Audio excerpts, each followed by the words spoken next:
একজন ধনী ব্যবসায়ী ছিলেন। অর্থের পাহাড়, ক্ষমতার অহংকার আর নিজের অর্জন নিয়ে অদ্ভুত এক গর্ব ছিল তার মধ্যে। সফলতার নেশায় তিনি ভুলে গিয়েছিলেন সরলতা, মানবতা এবং কৃতজ্ঞতার প্রকৃত মানে।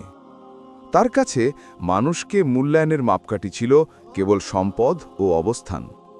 একদিন কোনো কাজের সূত্রে তার সঙ্গে পরিচয় হয় এক গরিব, সৎ ও পরিশ্রমী মানুষের। নাম তার রহিম। পোশাক সাদাসিধে, চোখে শান্তির আলো, মুখে কোনো অভিযোগ নেই, যেন দারিদ্র্য তার মনকে স্পর্শই করতে পারেনি। ব্যবসার কৌতূহল হল, এত কম নিয়ে মানুষ এত শান্ত থাকে কিভাবে? তিনি রহিমকে নিজের বাড়িতে আমন্ত্রণ জানালেন। রহিম এলেন। সোনালি ঝাড়বাতির নিচে নরম সোফায় বসেও তিনি তেমন কোনো বিস্ময় প্রকাশ করলেন না, বরং ভদ্রভাবে বললেন, আপনার ঘর বড়, কিন্তু শান্তি কি এই ঘরেই থাকে? ব্যবসায়ী প্রথমবারের মতো থেমে গেলেন। রহিমের কথাগুলো যেন তার অহংকার ভেদ করে গিয়ে হৃদয়ে লাগল।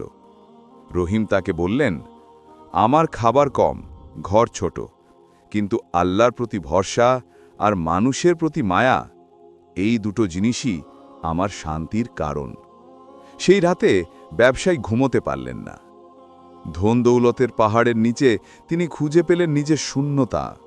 তিনি বুঝলেন, শান্তি সাজানো বাড়িতে থাকে না, থাকে বদলে যাওয়া মনে। পরদিন সকালেই তিনি সিদ্ধান্ত নিলেন, অহংকার দূর করবেন, মানুষের পাশে দাঁড়াবেন, নিজের ভুলের জন্য ক্ষমা চাইবেন, দান খয়রাতকে আনন্দ হিসেবে গ্রহণ করবেন। ব্যবসায়ীর জীবনে সেই দিনটি ছিল মোড় ঘোরানো মুহূর্ত, যেদিন তিনি ধনী থেকে মানুষ হয়ে উঠলেন।